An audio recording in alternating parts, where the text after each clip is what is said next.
Hello and welcome to Prairie Pulse. Coming up a little bit later in the show, we'll see the final mural of Moorhead artist Cyrus Running. But first, joining me now, our guest is Dr. Randi Tanglen, Vice Provost for Faculty Affairs at the University of North Dakota in Grand Forks. Dr. Tanglen, thanks so much for joining us today. Thank you so much for having me. Well, as we get started, tell the folks a little bit about yourself and maybe your background. Absolutely. Well, I was born actually in eastern Montana, in Sidney, Montana, just 10 miles from the North Dakota border. And actually, when I was a kid in the 70s and 80s, growing up in eastern Montana, it was a big deal to go somewhere like Williston where they had a Kmart. So that shows you kind of my background a little bit. I was the oldest of 4 children, and my family actually eventually left the Sidney area, or the Mondac region, as we call it, because of the oil bust in the 80s. But that landscape of eastern Montana, the plains and the rolling hills, it really became part of my origin story. And that landscape shaped who I became as a person and eventually who I became as a scholar of American literature. Because in my teaching and my research of American literature, what I'm really interested in is whose story is told and whose story isn't told, whose story is valued and why those stories are valued. And quite frankly, the stories of eastern Montana and western North Dakota and the story of rural people in general, really, quite frankly, they're seen as less than sometimes. So that's a theme that has kind of followed me throughout my career as a literary scholar. So eventually I graduated from high school in a small town near the Billings, Montana area, and I attended college at Rocky Mountain College in Billings, Montana. And then after that, I had an adventure. I taught English in the Japanese public schools through the Japan Exchange and Teaching Program. And then I returned to Montana and pursued a master's degree in literature with an emphasis in women's studies, and I wrote a thesis about women's writers' portrayal of community and isolation during the homesteading period and how women wrote about that. And some of your viewers who are watching right now might wonder who some of those writers were, and some of them may have heard of Willa Cather, the writer Willa Cather, but then there's some more obscure writers that they maybe haven't heard of, like a woman writer from Wyoming, Eleanor Pruitt Stewart, and Nanny Alderson from the Miles City, Montana area. I eventually continued my education and received a PhD from the University of Arizona, where I took courses again in women's studies and wrote a dissertation on 19th century American women's literature and women's portrayal of religion in their writing. And after that, I had a long career as a professor in Texas, in the Dallas area, in a small town there. And I was a tenured professor in English and was a director of a gender studies program there. I returned to my home state of Montana during the pandemic and became the executive director of the State Humanities Council based in Missoula, Montana. And at that point, I was able to revisit that theme of telling the stories of rural America and rural communities. And in 2023, I had the opportunity to accept the position of Vice Provost for Faculty Affairs at the University of North Dakota and return to academia and to relocate to Grand Forks, North Dakota. Well, with that said, we're going to talk about Women's History Month is our subject today, but what does the Vice Provost for Faculty Affairs do? You know, it's quite interesting. I get that question a lot. And as Vice Provost for Faculty Affairs, I work with all of UND's professors. And we have about 750 full-time professors at the University of North Dakota. And our professors have 3 primary responsibilities, and that is to engage in teaching and to teach courses like freshman composition and introduction to psychology and just dozens and dozens of other interesting and fascinating courses for our students. Our professors conduct very groundbreaking and very important research on the cutting edge of AI and on topics such as national security. And our professors also are very involved in service to North Dakota, and they're solving problems such as radon detection and teacher burnout. So my role as the Vice Provost for Faculty Affairs is to support faculty success and excellence through policy and resources for our professors. Now, I loved all of the years that I spent as a professor in Texas. And I truly believe that the professors at UND are some of the best in the region and the nation, and even in the world. In fact, our professors come from throughout the world. We have a global and a national faculty. Our professors are dedicated, they're talented, and it's an honor to work with the professors at UND every day. Okay. Well, let's get to the Women's History Month. March is Women's History Month. Tell us about maybe the origins of Women's History Month and why it was founded. You know, it's quite interesting. Women's History Month started as a grassroots movement during the women's movement in the 1970s. And this was even before women's history was part of the K-12 curriculum in education and even part of the higher education curriculum. So this really started more as Women's History Weeks more in regional areas. And it was more maybe as more one-off events, maybe an essay writing contest in a school, or maybe a one-off type of celebration. Then the movement started to gain more national attention through a noted women's historian named Gerda Lerner. And she brought national attention to the issue. And she started a National Women's History Week. And eventually, this became a bipartisan congressional resolution to have a National Women's History Week. And by 1987, Congress declared Women's History Month to bring recognition to the accomplishments and success and achievements of women who helped build the nation. Now, March was chosen as Women's History Month, and we're in the month of March now, of course, to align with International Women's Day, which is celebrated on March 8th of every year. And this date has been observed globally since the early 1900s. There are several federal organizations that jointly sponsor Women's History Month events, such as the Library of Congress, the National Endowment for the Humanities, and the Smithsonian Institution, just to name a few. And there are other organizations, such as the National Women's History Alliance, the Girl Scouts, and the Daughters of the American Revolution as well, who support Women's History Month. You'll also notice that there are just widespread events for National Women's History Month in schools and libraries and at colleges and universities and communities throughout the nation. Mm-hmm. Well, this year's theme, I understand, is Moving Forward Together, Women Educating and Inspiring Generations. Can maybe you talk about that theme and the importance of it? Oh, absolutely, because I just love this theme so much. Now, this year's theme of women educating and inspiring generations moving forward together was selected by the National Women's History Alliance. And this theme makes me think of intergenerational connections among women. And when I think of this theme, I think personally of my mother, who has been a source of inspiration, of strength for me and my sisters and my brother, and now her granddaughter and her grandsons. My mom grew up in eastern Montana and didn't have the opportunity to complete her college degree. That was pretty common for the women in her generation. But she encouraged and supported all of her children to pursue higher education and advanced degrees even beyond that. And I definitely wouldn't have pursued my PhD. I definitely wouldn't have finished it without her support and her encouragement.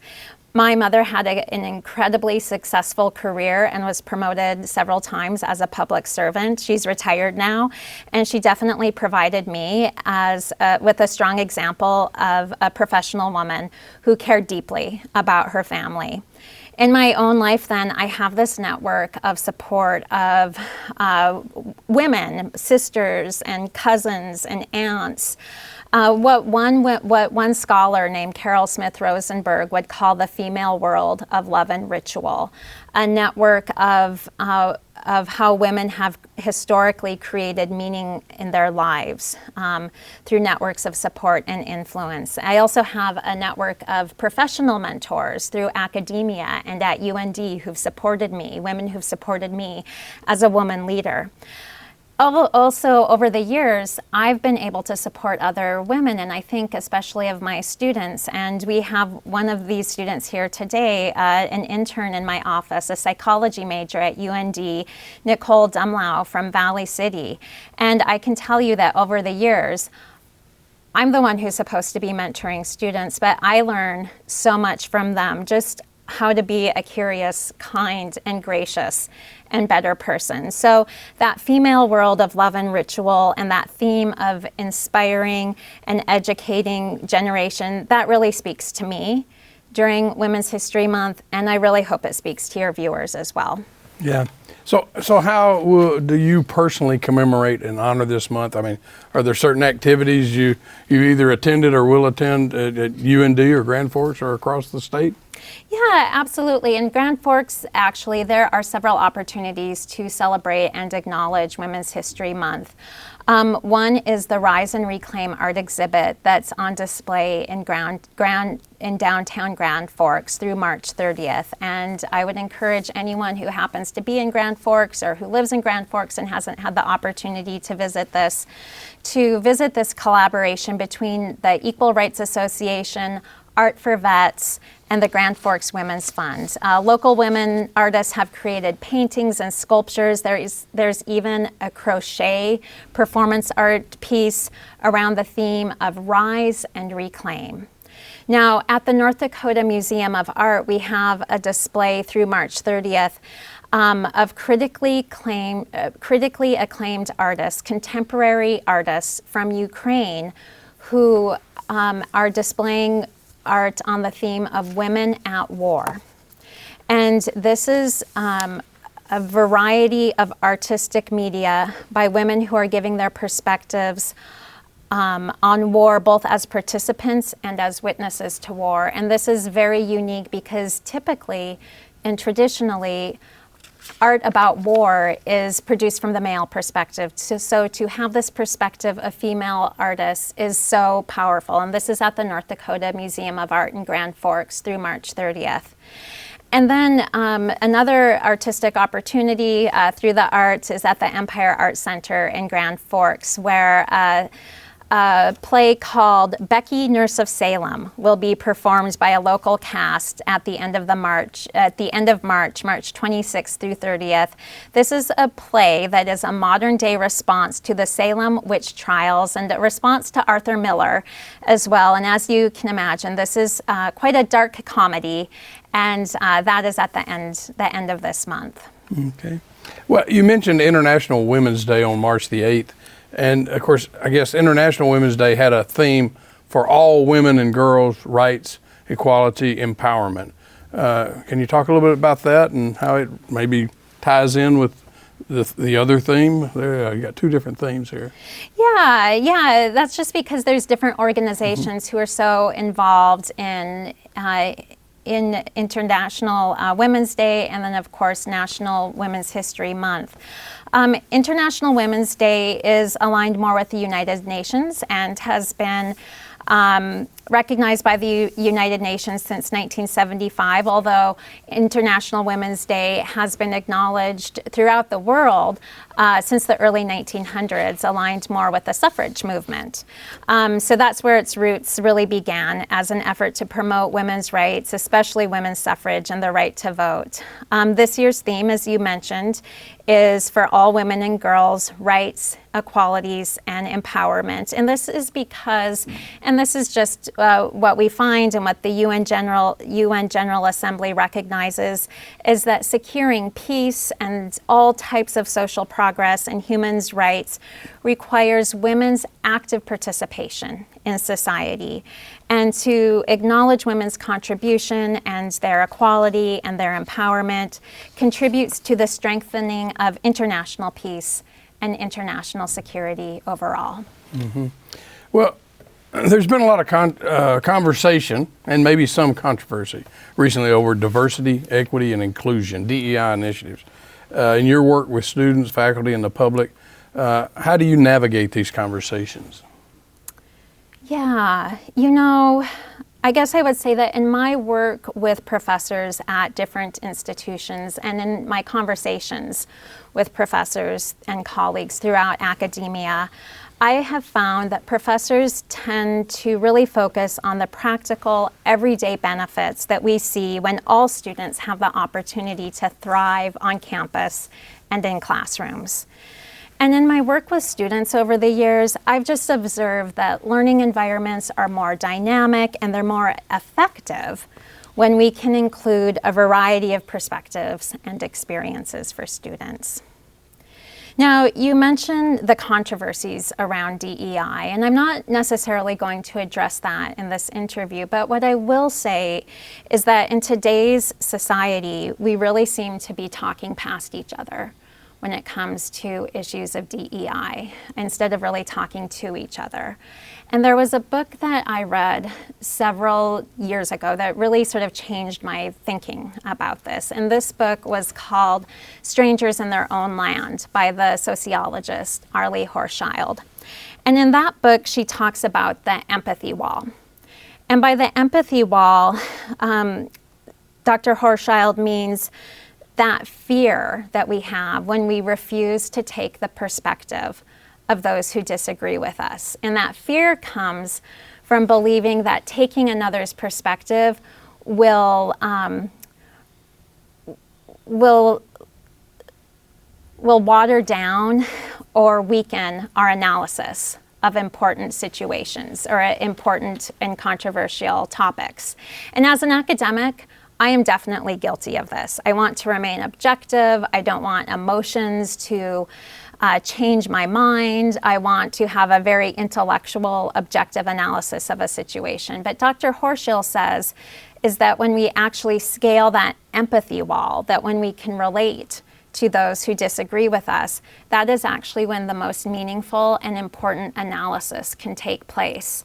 And so I think that this approach of climbing the empathy wall really aligns beautifully with this year's Women's History Month theme of moving forward together. Okay. Well, I understand as a scholar, you've written about the series Yellowstone, set in your home state of Montana. What are your thoughts of sort of strong female characters and the role women play in American society today? Well, I don't know how many of your viewers are familiar with the series Yellowstone, but I'll just give kind of an overview. And because Yellowstone is set in my home state of Montana, I've always been fascinated by the series and have been a huge fan. The series tells the story of a wealthy ranch family and who's been in Montana since 1883, so over 100 years. And it tells the story of the patriarch of that family, who was played by Kevin Costner. Now, the series ended last November, and it was known for its stunning mountain landscapes, its violent cowboy fights, and the antics of a character named Beth Dutton, who is the daughter of the family and is really the defender of the family honor. And so there is some controversy, especially online. Is Beth Dutton a strong female character, or is she something else? So on the surface, Beth has a job in the financial sector, and she swears and she drinks like a man, and she shows men absolutely no mercy. And it's kind of hilarious, and I have to say, kind of empowering to watch it as a woman. But she's also complicated at times, and she's very self-destructive and has very contradictory motivations. And just this week, I actually had conversations with two different women, One who told me that she can't stand Beth Dutton and quit watching the show because of it. And another woman who told me that she loves Yellowstone because of Beth Dutton. So I would just say that at the end of the day, the series is a soap opera, and that everyone is kind of rotten and probably not exactly admirable. So I don't know what Yellowstone can tell us about women in American society today. What is your message to young women in college or young women entering the workplace today? I have a very specific message for young women entering the workplace today.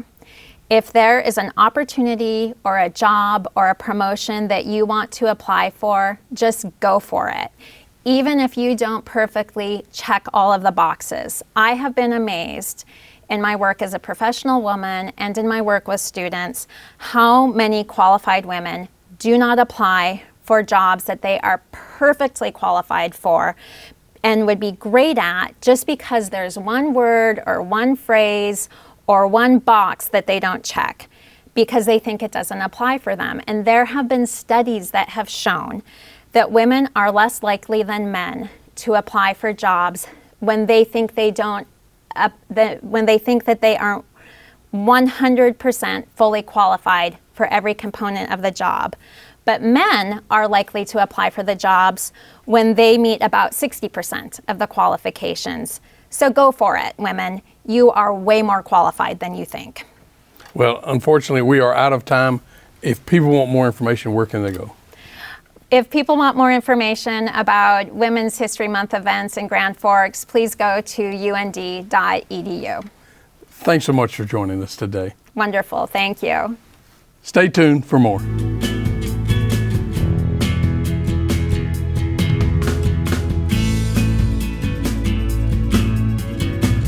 Former students and friends of Cyrus M. Running came together to restore his final large mural and preserve his legacy. In collaboration with the Rourke Art Museum in Moorhead, the restoration efforts also highlight the reach Running had through his work at Concordia College.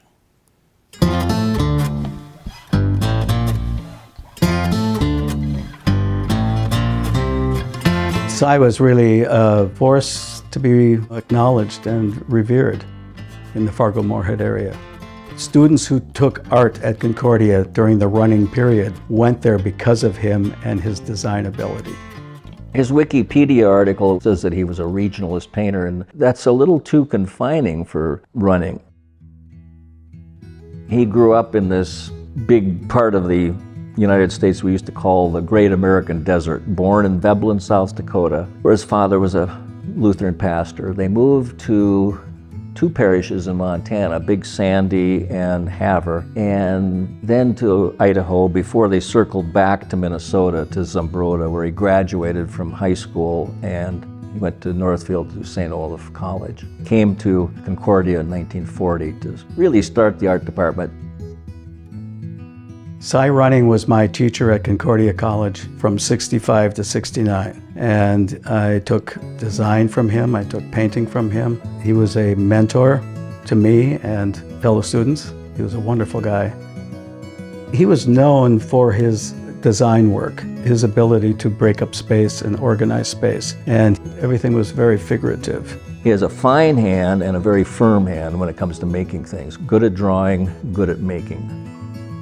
He was inspired by his experience of living in San Miguel de Allende, Mexico in 1955 and 1956. I always thought when Cy painted, he always painted with a little bit of Mexico in his heart. The last huge mural that he did was this one for the Yilvasaker Library at Concordia. It's 54 feet long and 8.5 feet high. He designed it and completed the painting in, I think, under 4 months, which is pretty amazing. It was painted from the spring of 1966 and finished up in the fall. That summer of '66, he was really busy painting this thing. He was commissioned by the family of Gordon Monternock. Gordon was his neighbor who died at a young age, in his 40s, I believe, and they had planned for this mural, but it took 10 years before the funding came forward. I'm a graduate of Concordia, and while there, I enjoyed this mural very much, sitting in the reading room of the library. I remember when it first appeared with that lighted exit sign and the fire alarm with the kid pulling it, I was just really delighted. It's dreamlike, and it's merging all kinds of periods of time, slightly illustrational. It's there to make the students comfortable with the idea of being in a library. It exhibits lifelong learning. Running put little jokes in, like graffiti on a wall that says toads make warts. And he has little things like that that are hidden inside. You see a kid walking along nonchalant with a baseball bat and a couple of guys fixing a broken church window, and you just get the feeling that kid with the bat is probably running or one of his friends. And in the final panel, you notice a very nice tribute from Cy to his friend and neighbor, Gordon. Blythe's spirit, he calls him. My friend Mark Strand and I used to go look at it, and we saw probably around about 20, 25 years ago that it was starting to deteriorate from water, humidity, temperature changes. And so we kept saying that at some point something needed to be done about it, and wouldn't it be fitting if one of his ex-students actually restore it and fix it. And that didn't happen until a couple of years ago, where we actually got it going through the Rourke Art Gallery Museum under Jonathan Rudder. It took about 1.5 years to fully restore all of the 13 panels. It was a full-time job. The damage was really extensive on the left side of the mural, the first 3 panels. A lot of the canvas was just wasted away, rotted away, just deteriorated and fell apart. It was like putting together potato chips. After getting those pressed down in place, I had to put filler in between the potato chip pieces, and then that was sanded down, then it was retouching with paint. I like his color palette, like when you drive out here in the country and you see this yellow-green everywhere in the landscape, you contrast that with the yellow-orange and there's the running palette. There's a lot of greens and yellows in his palette. You won't find any blue. Just trying to figure out what he did so I could match it. It was an interesting process in itself. For those who remember it being in the library at Concordia, if they saw how it had deteriorated and then it was removed and people would ask what happened to it. One of the aides to one of the Concordia presidents said to me, that mural was not beloved. Well, we loved it and we decided to fix it. For me personally, it was a matter of respecting Cy and his work and his legacy. And I've sort of been pushing for this for 20-some years. It's a great story. And if you look at murals from the past, that's what they are about. Murals are about telling stories and history. I'm now part of this mural. It's great that one of his students was able to work on it and restore it. And just seeing what a legacy has developed around this man and realizing what a big deal he was and how talented he was. And he was a great teacher. His biggest legacy is a lot of very talented, strong artists. They believe in what they're doing, they're living well. That's the greatest legacy.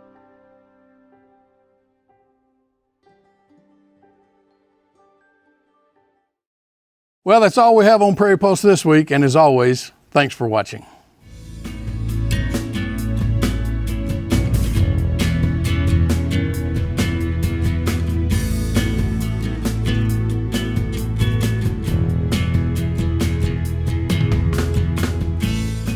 Funded by the Minnesota Arts and Cultural Heritage Fund, with money from the vote of the people of Minnesota on November 4th, 2008. And by the members of Prairie Public.